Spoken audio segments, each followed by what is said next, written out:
وسفينة النجاة. Hussein is the ark of salvation. Hussein is the lantern of guidance. Hussein is the one that brings us victory. Hussein is the one who taught us the words of his grandfather, the words of his father. كونوا للظالم خصما وللمظلوم عونا. Stand up against the oppressor and stand as an aid firmly with the mazloom, with the oppressed. Hussein would stand. He respond to your call when you called out, ألا هل من ناصر ينصرني؟ ألا هل من معين?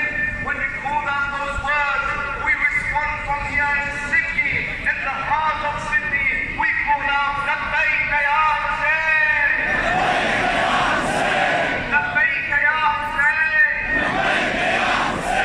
لبيك يا حسين. لبيك يا حسين.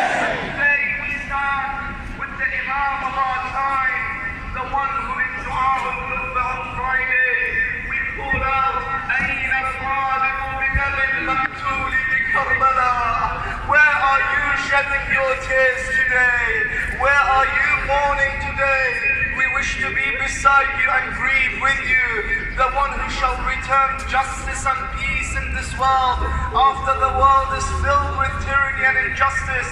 We wish to recite this ziyarah that you're reciting today, that beautiful ziyarah, that heartfelt ziyarah, that ziyarah that's from beginning to end. You sob and you cry and you weep and you shed tears and you call out, As-salamu ala al-shayb al-khadib, As-salamu ala al-khad al-tarib, As-salamu alayka ya Aba Abdullah.